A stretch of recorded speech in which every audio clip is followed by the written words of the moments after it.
চলো গাইস, আজকে আমি তোমাদের সাথে এমন একটা চকলেট রেসিপি শেয়ার করব যেটা পছন্দ করে না এমন মানুষ খুঁজে পাওয়া যাবে না। এমন দামি চকলেট আমি এত সহজ উপকরণ দিয়ে দেখাই দিব রে গাইস। এটা তোমরা মাথায় হাত দিয়ে পুরো বসে পড়বা, বলবা এত সহজ কেন? হ্যাঁ গাইস, তাহলে আর দেরি করা যাবে না, চলো বানাই। চকলেট গুলো বানানোর জন্য এখানে দেখতেই পাচ্ছ, প্রথমে আমি চীনা বাদাম নিয়ে নিয়েছি কতগুলা। সবাই বানায় দামি বাদাম দিয়ে, বাট আমি একদম সহজ সরল বাদাম দিয়ে বানিয়ে দিব। সো গাইস, বাদাম গুলোকে ছুরি দিয়ে ইচ্ছা মতো টুকরা টুকরা করে একদম খান খান করে দিব। আর দেখো পুরো একদম ছিটকে বিটকে কই যেতেছে জানি না। বাদাম গুলো কিন্তু অবশ্যই ভেজে নিবা, কাঁচা বাদাম আবার নিও না, তাহলে কিন্তু খাইতে পারবা না। সো গাইস দেখো, একদম টুকরা টুকরা করে বাদামের জীবন পুরো শেষ করে দিয়েছি। এবার এগুলোকে আমি তুলে সাইডে রেখে দিব। এবার চলো গাইস, চকলেটের জীবনটা শেষ করে দিই। আর দেখো গাইস, চকলেটের অবস্থা কত বড় বড় দাঁত দিয়ে কামড়া কামড়া রাখছে। কে চকলেটের এই অবস্থা করে রাখছে সেটার নাম নাই বা বলি। আমি কিন্তু এইখানে কিপটামো করিনি গাইস, একদম ফেমাস ব্লুবেলের ডার্ক চকলেট নিয়েছি, দেখতেই পাচ্ছ। তো দেখতেই পাচ্ছ, ছুরি দিয়ে চকলেটটাকে কেটে কুটে একটা বাটিতে নিয়ে নিলাম। এবার চলে আসি মেন যে উপকরণ সেটাই, মানে পাউরুটি নিয়ে নিয়েছি 7 পিস। এখানে কিন্তু আমি 8 পিস পাউরুটি নিয়েছিলাম, তবে আমার জামাই সোসা বিড়ালের মতো খেয়ে ফেলেছে 1 পিস। এরকম ঘটনা কতই ঘটে, যাই হোক এইসব নাই বা বলি। সো গাইস, পাউরুটি গুলোকে একদম হাত দিয়ে ছেড়ে ছেড়ে টুকরা করে নিব।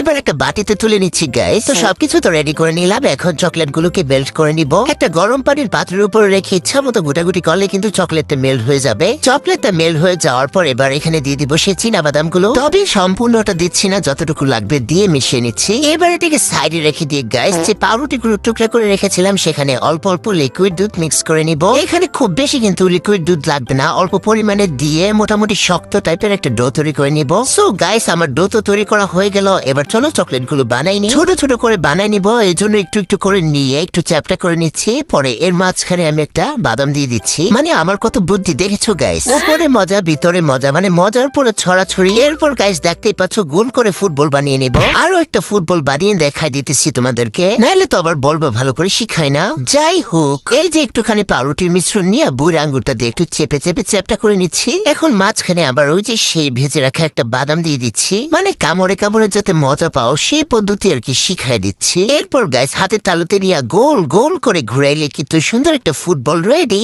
একইভাবে সবগুলো ফুটবল আমি বানিয়ে নিয়েছি। আর এই যে দেখতে পাচ্ছ, লাস্টের ফুটবলটা ছোট হয়েছে কারণ মিশ্রণটা কম ছিল গাইস। এবার একটা একটা করে পাউরুটির ফুটবল নিয়ে চকলেটের মিশ্রণের মধ্যে ডিপ করে নিব। সম্পূর্ণ চকলেটের মিশ্রণটা একদম পুরাটা বলের মধ্যে গড়ায় গড়ায় ভরাই নিয়ে উঠাই নিব। তুলে নিয়ে একটা বেকিং পেপারের উপর রেখে দিব। তো দেখতেই পাচ্ছ, সবগুলো বানিয়ে নিয়েছি গাইস। এবার এগুলোকে 1 মিনিটের জন্য নরমাল ফ্রিজে রেখে দিলে কিন্তু শক্ত হয়ে যাবে। ফ্রিজ থেকে নামিয়ে নিয়েছি গাইস, দেখো কি পরিমাণ লোভনীয় লাগছে। আর খেতে মানে আমি কি বলবো, তোমরা বুঝে নাও গাইস কেমন লাগবে খেতে। আমি এবার সাঙ্গু পাঙ্গু দিয়ে খেতে থাকি গাইস। তোমাদের খেতে ইচ্ছে করলে বানিয়ে খেও, আর যাওয়ার আগে লাইক কমেন্ট শেয়ার করে যেও।